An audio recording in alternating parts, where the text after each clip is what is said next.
Okay, next is number 7, Agudas Chasidei Chabad versus Simpson.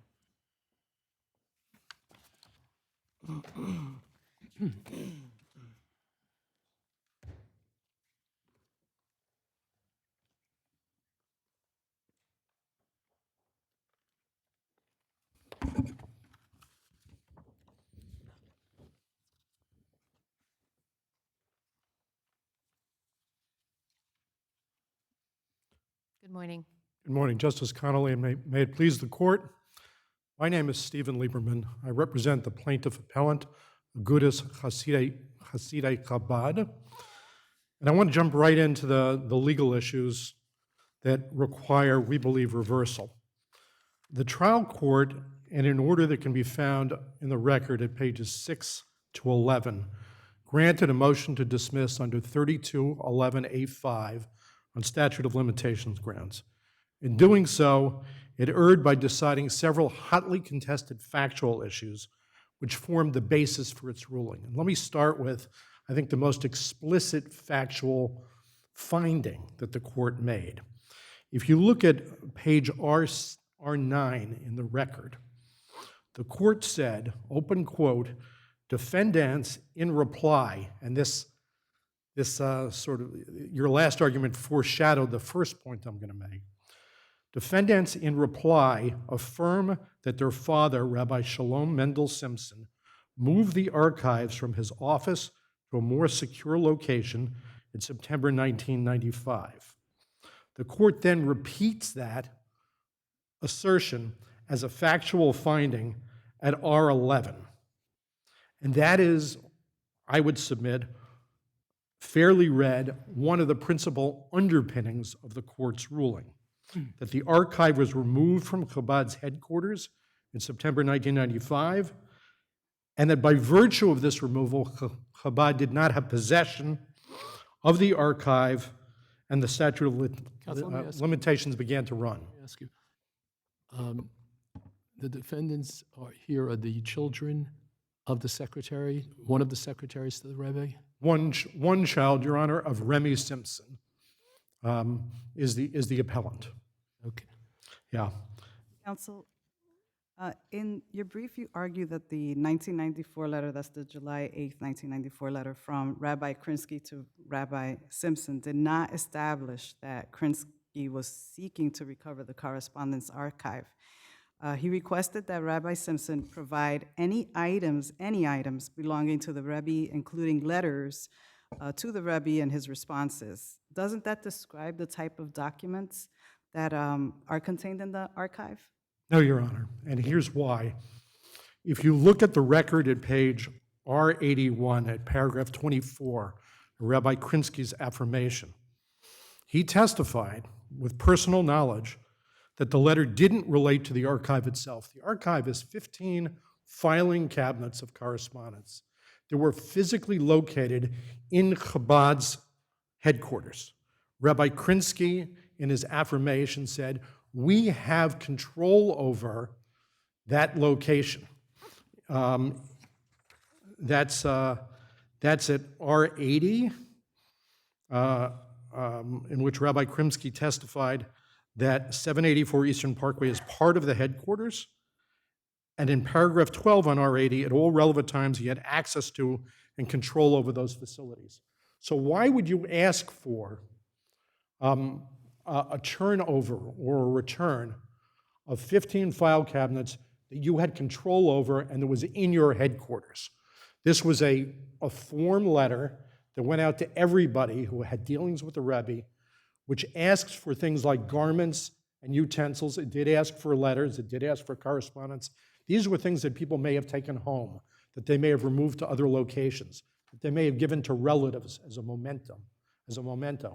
But we have Rabbi Krinsky's sworn affirmation that the letter was not intended to ask for the return of the archive. In addition, if you take a look at... So you're arguing that he didn't... there was no demand, Your Honor, for the that return of the archive. Because they already had it. Because they already had it. And not only was there no demand, there's a document that was put in on reply It's a hearsay, inadmissible document put in on reply at page R107. Is that the 1995 letter? It is. And in the 1995 letter, the defendant's father, Rabbi Shalom Mendel Simpson, said, "It is a false rumor that I do not want to return the above." We're assuming for the purposes of this argument that the above referred to perhaps the archive. But he says, it's a false rumor that I refuse to return it. So not only do you have Rabbi Krinsky's testimony that he wasn't demanding the return of the archive, you have in a document that Appellee himself put in a statement from Rabbi Shalom Mendel Simpson that it's false that he refused to return it. So if there was no demand and no refusal, the statute of limitations can't begin to run. What took place in 1994 and 1995 was essentially a personnel dispute. You have a very well-regarded rabbi, Rabbi Shalom Mendel Simpson, who was one of the Rebbe's secretaries, who was in charge of dealing with his correspondence. After the Rebbe passed in 1994, Rabbi Shalom Mendel Simpson wanted to continue dealing with that correspondence. He didn't say, I own it. He didn't say Chabad doesn't own it. He doesn't say nobody else, he doesn't say it's not your property, Chabad. He says, I want to keep dealing with this correspondence. And there was some disagreement about that, whether he should be the one to keep dealing with that correspondence. It was a personnel dispute, as if you had a corporate secretary who was in charge of the board minutes of a corporation, or a bookkeeper who maintained the books, who after a CEO who hired him left, said, I'd like to keep maintaining the corporate records. I'd like to continue to be in charge of the minutes. He's not saying I own the minutes. In fact, we have an admission that is in the record from of Remy Simpson that he admits that he doesn't own the files. And Rabbi Simpson, Shalom Mendel Simpson, never said I own the files. It was a personnel dispute back in 94 and 95. Now, Counsel, yes, Your Honor. I know this is a tricky question. Is there a value, a monetary value to, I know they were very, very significant in light of the stature of the Rebbe, but is there a monetary value that the defendants here are placing on it, or that the community is? Is that part of this, or not at all? Let me try to answer the question this way. There is an inestimable, Right. spiritual, and historical value. The words of the Rebbe to the Chabad community, and you see many members of the Chabad Right. community here today, are like, for an American historian, if you had the handwritten letters of Abraham Lincoln. Mm-hmm. So is there a monetary value? I'm sure they could be sold for some amount. That would be Hilul Hashem. It would be an act against God. It would be sacrilege. Sacrilegious. Counsel, there was some indication in the record that there was an estimated value of about $500,000 or so, or more. Was that just a number that was pulled from somewhere, or was that calculated? How was that number reached? It's just a number. It could be $500,000. It could be $10 million. Chabad would never offer these documents for sale. It would be like selling an original copy of the Declaration of Independence. They would never offer it for sale. Counsel, were there other secretaries to the Rebbe, or was Rabbi Simpson the sole secretary? There were 6 principal secretaries. Rabbi Shalom Mendel Simpson was the secretary who maintained the correspondence files. Okay. And other secretaries had other responsibilities? As it That's were? correct, Your Honor. Like making appointments and things like that? Yes, Okay. that's exactly correct, Your Honor. Going back to So the Grand Rebbe left everything to the Chabad. everything. And was this, so how does this fall within the estate, or does it fall without the estate? It does fall within the estate. Chabad was the residuary legatee, and everything belonging to the Rebbe was left to Chabad, which is a tradition. I mean, the Chabad Rebbe is essentially holding things in trust for the Chabad community. But to make it very, very clear, the Chabad Rebbe, in his will, said everything, and this includes his Even correspondence, his personal, even his personal effects? even his personal effects. So I want to go back, if I Before may, you to continue, the Counsel, before you continue, since we're on the estate, the defendants cite the legal standard for an action. A beneficiary of an estate cannot pursue an action to recover estate property. Why do you believe that this isn't an action to recover estate property? because the estate closed 25 years ago. Chabad received all of the Rebbe's property when the estate closed. The act that gives rise to this lawsuit is that after Rabbi Shalom Mendel Simpson, who was the principal secretary in charge of the correspondence, passed away in 2019, his son, Avremi Simpson, surreptitiously went into Chabad's headquarters and carted off these tens of thousands of letters. It is that act in 2019, and then the refusal once Chabad said, we see you've taken the correspondence, please return it, and he refused, and that was on, I think, September 19th, 2019, or September 29th, 2019. Once he did that, that's when the statute of limitations began to run, because in the whole intervening period, Chabad had that property. It owned that property. There was no dispute over ownership. And I do want to go back to the only evidence. Counsel, speak into the microphone. Move over a bit. I'm sorry, Your That's Honor. okay. I do want to go back to the only evidence that the court expressly relied on for its finding that in 1995 the archive was removed from Chabad's headquarters and presumably then remained out of its possession. That appears, Basically, I always try to simplify things, but basically, on the issue of when the defendant's father took possession, your position is very simply, it's a factual contention.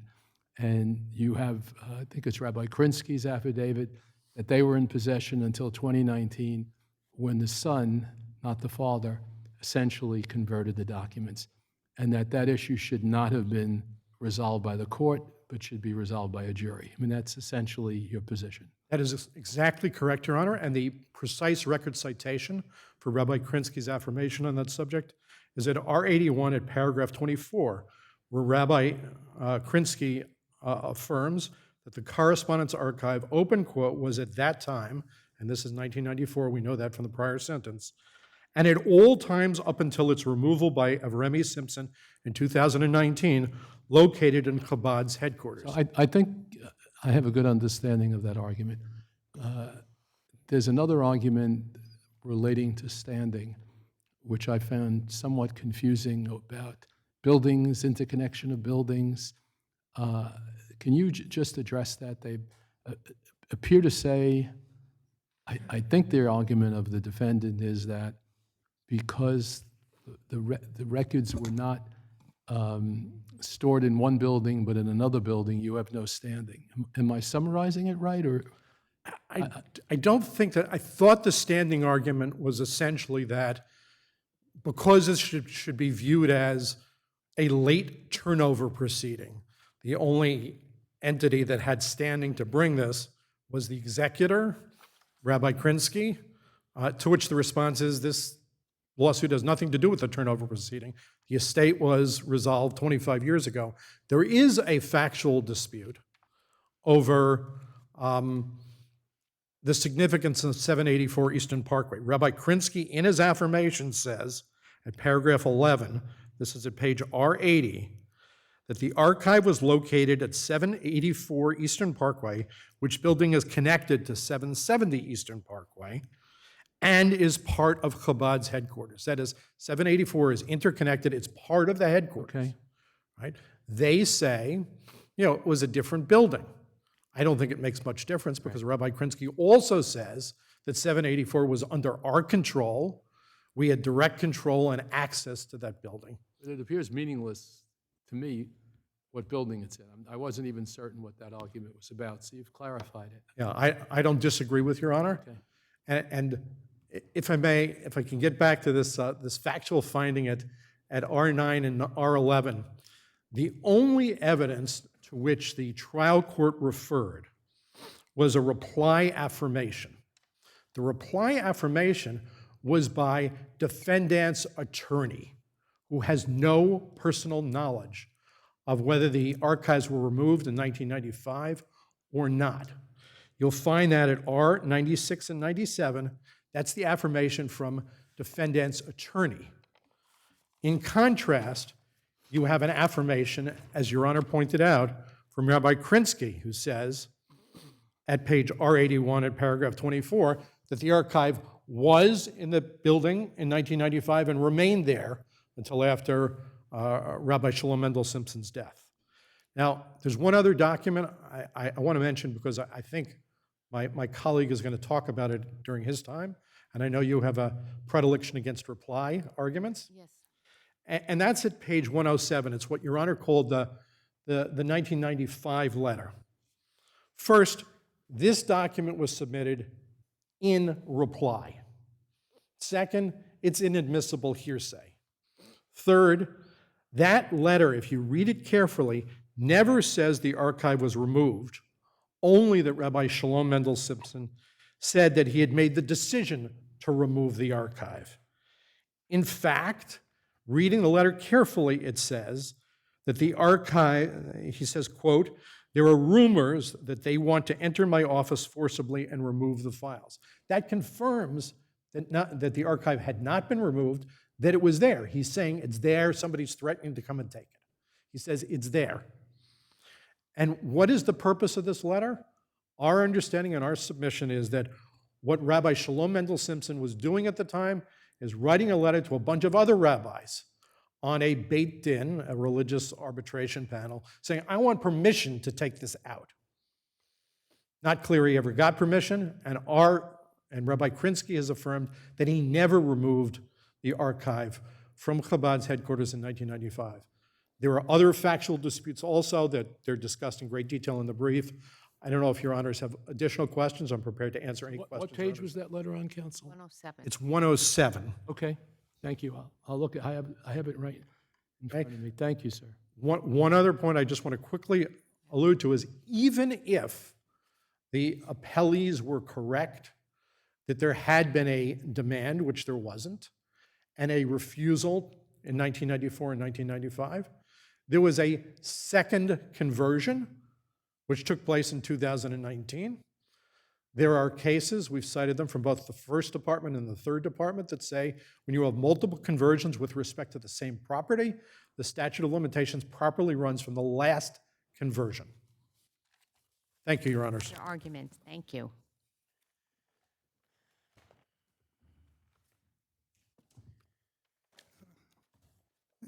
Good morning, Your Honors. If it pleases the panel, my name is Edward Gewirtz. I'm attorney for the Simpsons. It is not only Abraham Simpson who was sued by the plaintiff. Counsel, is there any document where the Rebbe conferred possession or control over these correspondence to the Simpson father after his death? I don't understand. In other words, is your colleague on the other side says everything was left to Chabad in the will. So what I'm asking, is there any document while the Rebbe was alive that said, upon my death, I want Rabbi Simpson, my secretary, to have physical control over this correspondence? I don't know if there is a document that says that. I don't know. I mean, because this, as I read this, I mean, it's a very, very sad case. You know, the Rebbe was a revered figure in the community, and it's almost, as I read the whole case, unimaginable that he would ask one individual rather than the institution that he was in charge of to take control over this correspondence. I mean, it just, Let me you follow me, counsel? let me try to address your question. The Rebbe had tremendous respect for people's privacy. Even between the different secretaries that the Rebbe had, it was mentioned 6 different secretaries, the Rebbe only let people know what was in the letter, the correspondence, to the extent they needed to know. Rabbi Simpson was the one that the Rebbe trusted to keep the confidentiality of these letters, not the other secretaries, Rabbi Simpson. And the Rebbe had Rabbi Simpson promise to him these were to be kept confidential. Now, the Rebbe's level, How did he express that in any writing? I mean, in the will, he left everything to the Chabad. part of the problem here is that this dispute started in 1994. What did they do? They waited till Rabbi Simpson passed away in 2019. Then they started bringing their claims and seeking. So the best witness and the one with the most evidence of this, Rabbi Simpson, for 25 years, they didn't do anything to pursue this. Counsel, what they're arguing is the statute of limitations shouldn't have been invoked here because they claimed that they had possession until 2019, and you claim, or your client claims possession from 1994. Essentially, they're saying a jury should decide, the court shouldn't have decided. Why aren't they correct? Well, first of all, if you look at their complaint and the story he's telling today are two different things. This has been a moving target from day one.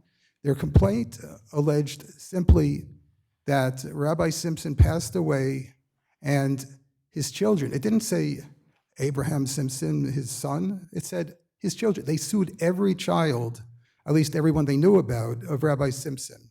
And you see all these different defendants with the name Simpson. So what's because your they point? didn't- You're saying they didn't I say they didn't argue conversion? Isn't that their claim? the conversion that they're arguing happened back in 1994, 1995. But they claim that they had possession of these documents up until. I could claim I have possession of the Brooklyn Bridge. But isn't that a factual question? It's, I mean, they put in evidence to show that they had possession of these documents. they didn't allege that in their complaint. So And the evidence they put in, I'm still trying to understand what authority okay, your client is operating under, that you have the right to these documents when the will clearly said everything is left to the Chabad. Is it that you don't trust the Chabad to maintain the confidentiality of the people that are corresponding with the Grand Rebbe? Is that it? You don't trust them? that is part of it, yes. And even when Who the is that? So it means you when- have when- you have greater moral authority over the Chabad. Is that? no, the Rebbe's instructions. There was times earlier. There's Counsel, the Rebbe's instructions, you're stating them. okay. There are Rabbi Simpson, there's no affidavit from him because sadly he's gone. There's no evidence at all then, because it's just supposition, that the Rebbe made this direction. We don't have any affidavit from the Rebbe's secretary that says this is what the Rebbe wanted me to do.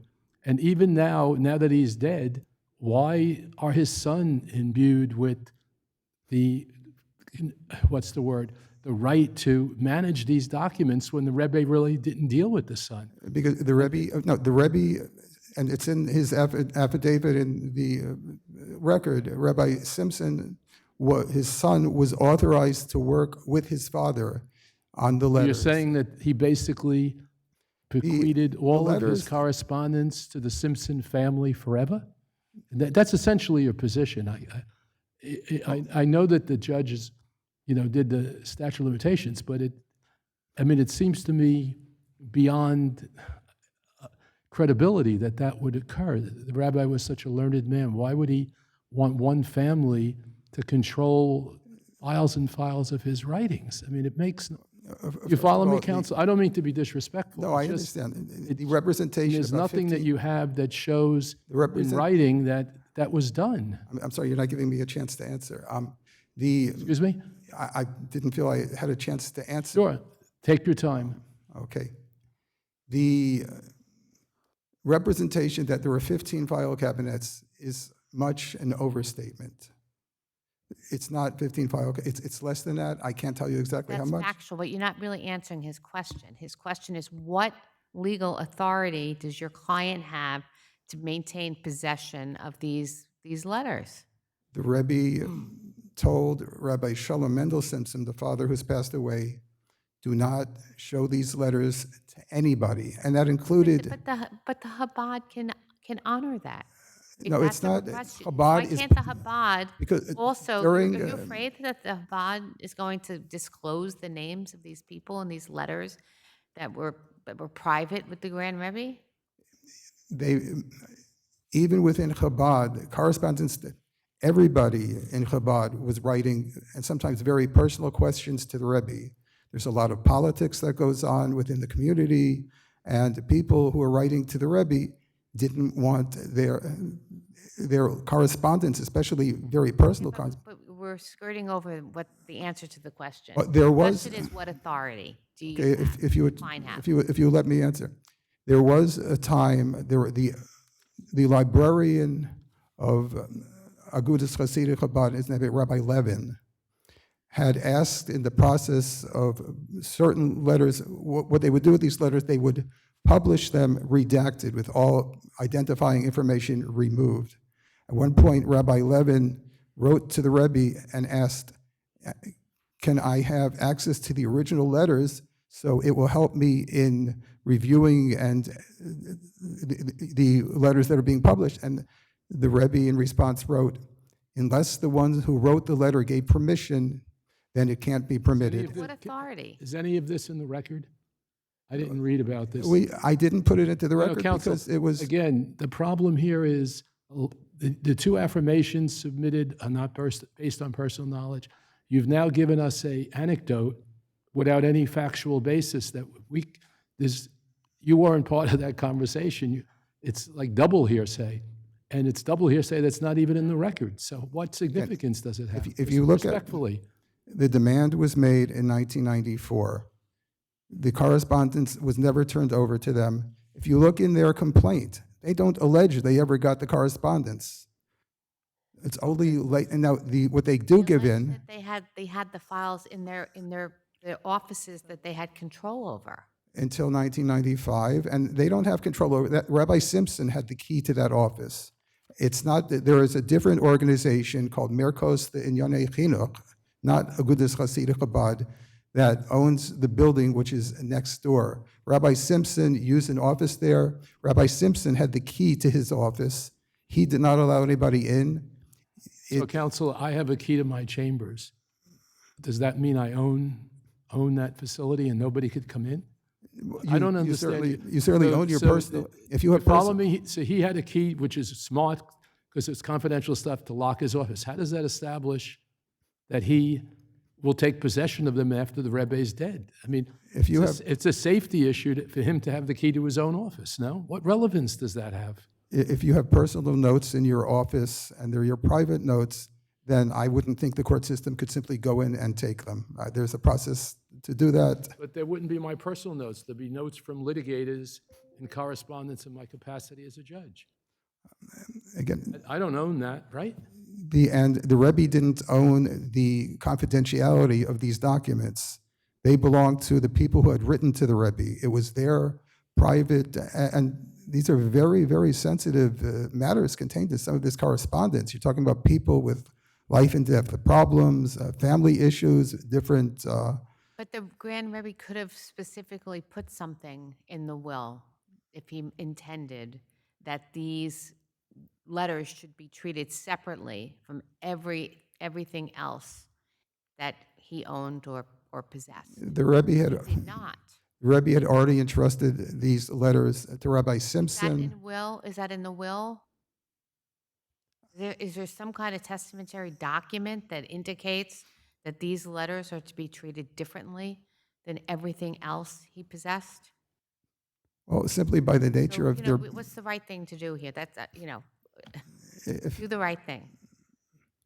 if you look at Rabbi Krinsky's affidavit, which they've given in to say that they had possession of these things until 2019, Rabbi Krinsky doesn't say that. If you look at he says in his affidavit, he says, "It is my understanding." He never says, "I went into the office and I saw the documents were there," and he couldn't have because they weren't there. Again, rabbis. Have you had depositions? No. It's right?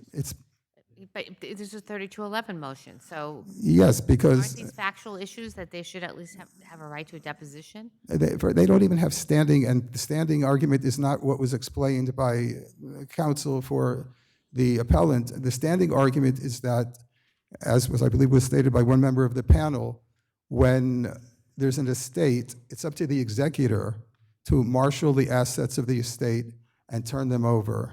Rabbi Krinsky, who's still alive and well, and he should stay that way, did not pursue these letters beyond his initial demand. Going around in circles. Krinsky's position is he had them, that he didn't have to do anything.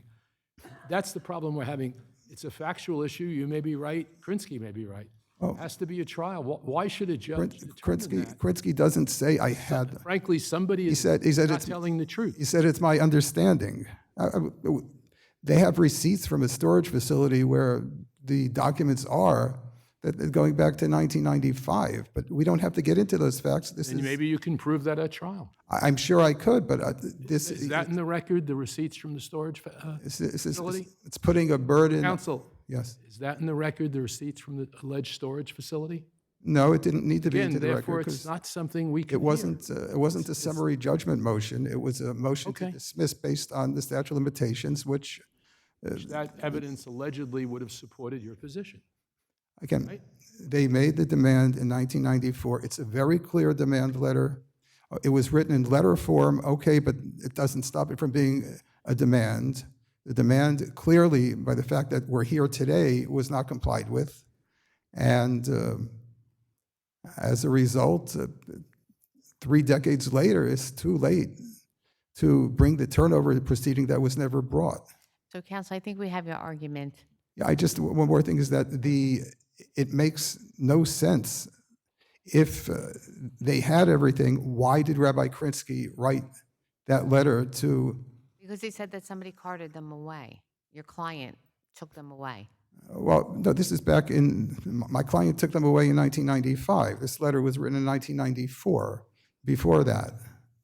And really, if Rabbi Simpson was entrusted and working on these letters, so then, Counsel, we're back to the same factual issue. You're relying on a letter which they say they sent as a routine to a whole bunch of folks to make sure they had everything. And they had that. So again, it's a factual issue. Maybe that's true. I have no idea. That's the whole point. We can't decide based upon 2 disputed situations. That's our problem. Do you follow me, counsel? I follow your, but Because you keep saying the 1994 letter, which they dispute. So why should we resolve it in your favor or in their favor, we should say? they don't dispute that they wrote, Go to a jury. they don't dispute that they wrote the letter.